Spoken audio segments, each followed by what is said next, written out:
All right. Now, first of all, I just want to say I think that was a major improvement from the first episode in multiple ways. We'll touch upon it later.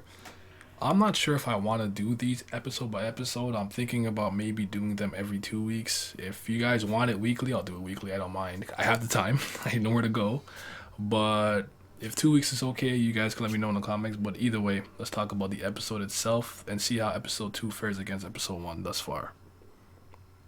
I got no time to parlay, unless it's big checks or parlays. I've been rich, it's not far away. Light the spliff and I stargaze. Consultation with the constellations. They said the world was in a dark phase. It got me desperado for protection. Carry big strap in a guitar case. I think the thing that I can take away from this episode is I felt like almost the first episode should have actually slowed it down, maybe taking a Fate Zero type route where they make the first episode a little bit longer, so maybe into the 40-minute range, in order to kind of properly establish many things we need to know what Tower of God. This series is extremely dense, and you have a lot of information thrown at you quickly. I felt like the first episode kind of skipped over a lot of that stuff, but it's neither here nor there. I thought the pacing was a lot better this episode.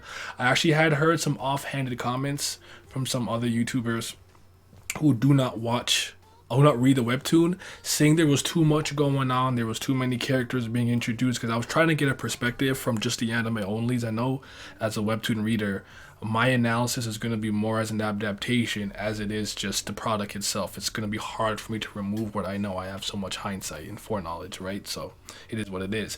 The humor here, the tone was really good, because now a lot of humor is here. You know, Hots is kind of silly. He talked about his killer arts or deadly arts, whatever translation you go by. Hots and Anak, one of my favorite characters. You guys don't know that. Their fight was cool, and them kind of ignoring him and not, taking him too seriously. And he was just kind of goofing around. Even him and the girl trying to force through the Shinsu barrier that Leroro put up. Like, I was like, okay, like, and even Rack interaction talking about how that thing from the clan was actually very docile. It was like, we were kind of like, where's the humor? But it came in this episode. So it was good that we got to see that, because it almost felt too serious maybe in the first episode. I kind of get that you want to set a certain tone, but Tower of God is goofy. We laugh a lot. There's a lot of silly shit in it. So, in that aspect, I felt that it was appropriate for with the humor, the pacing, and the overall tone. I thought it was majorly improved. So I very much like that. Rack was great. Kun was great. Seeing Kun's inner monologue, his scheming. Wondering right now whether or not we could trust a guy like Kun. Leroro even drops the little, maybe you don't want to trust a guy like that. And I thought that this episode, it did a good enough job. And for anyone who's anime only, I want you to understand one thing now. And I don't want to say this because maybe it's a bit of a spoiler, but the series will take any and every opportunity to tell you how different and special Bam is and how his potential. It'll take any opportunity to do that.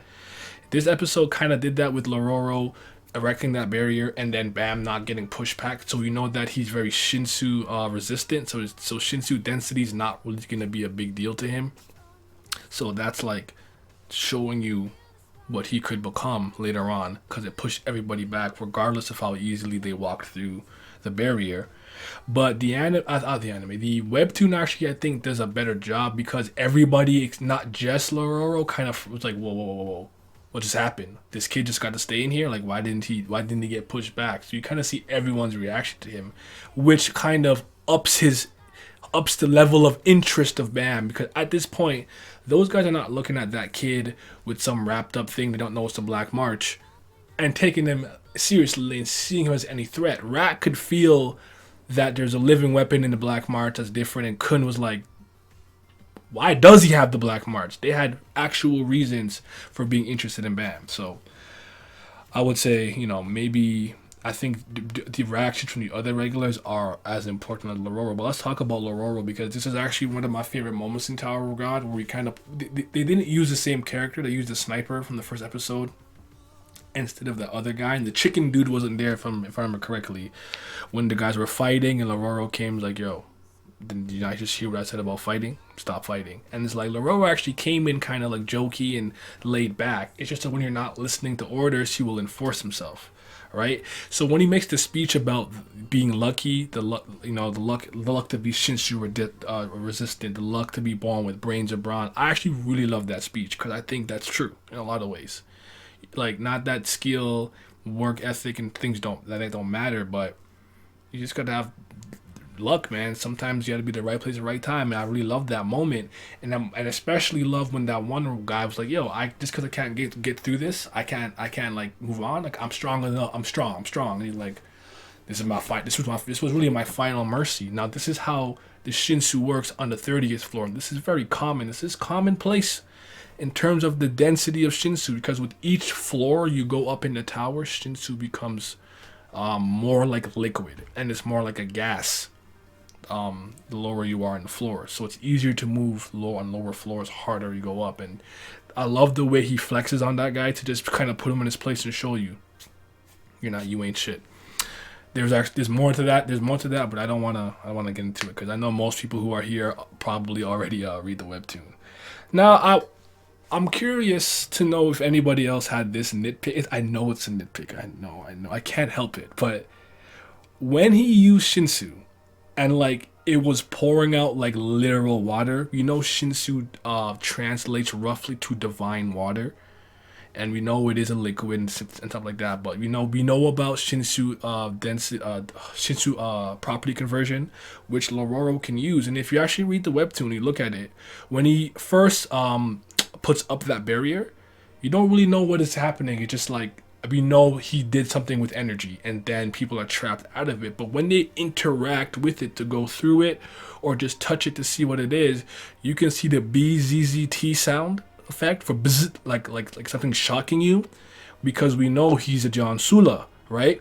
And you can actually see that when they touch the barrier, but I felt like in the episode it just looked like water, like literal water, and he put up a water barrier and it's like a waterfall stopping it from getting in, and I kind of didn't like that. I know it's not a big deal, but it's like, I don't want them to take the term Shinsu as like divine water super duper literal, that anytime I'm seeing it, it looks like it's like water or like water. We know you got fire. Your Shinsu colors can be different. It can be like a beam. So I just hope that that's not going to be an issue moving forward. I know it's not important, but I couldn't help myself. I saw it and I just like, yo. My boy Lore got up, walked through the barrier, went back to sleep, loved it. I know in the webtoon it pissed off Shibisu and the other girl. I was hoping to see that scene, but I got enough funny scenes, like when he makes the face when she's fucking up, like, obviously the tower chose me, and they're trying to force their way through and they're bleeding. They had a lot of the things that I needed to see in this episode, so I'm a lot happier with the product. I think it was a major improvement. I don't think we're quite where we need to be. Like the little clash with Hats and Anak is not a big deal, but it's like, I thought it could have looked a little better from the animation. It was cool that his other sword blocked the hook of the Green April and he went in.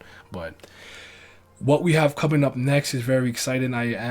If you guys don't know, Hansung Yu's examination is is my favorite arc, but it's like one of my favorite moments in general. I think that test is brilliant, and at the time showcases the diversity of the test and what you can expect in the tower. Like you kind of look at it like you can't get up there with just luck and brute force. You're gonna need brains. Not to suppose what's gonna happen next, but it's a very exciting time. And the last thing that I really want to say is I find it I kind of understand that with the amount of information this series throws at you, you don't want to do too much to confuse the audience, right? So I feel like them openly omitting names like Enryu, Yurek, Phantominum, who were name dropped a couple times really early, and when Bam asks him about the regulars, he name drops Mazino. He talks about Enryu, when Shinsu's limitless, his ability to bring things to life.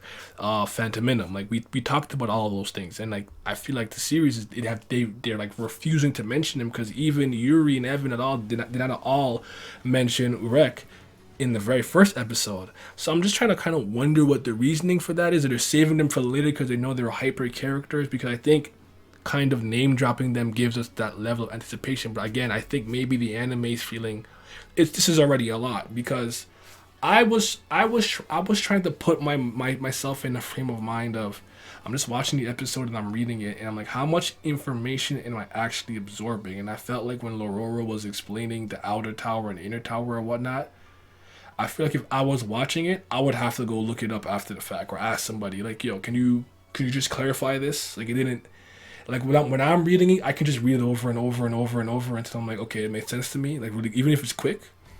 But I feel like in the anime, it probably would have confused me. Do you guys let me know what you think? That's all I really have to say for this episode. For this episode, I'm gonna give it like a 7.5. It's approaching an 8, I would say. So a lot better. I am now very excited for episode 3, and yeah, we'll be back maybe next week, maybe in 2 weeks.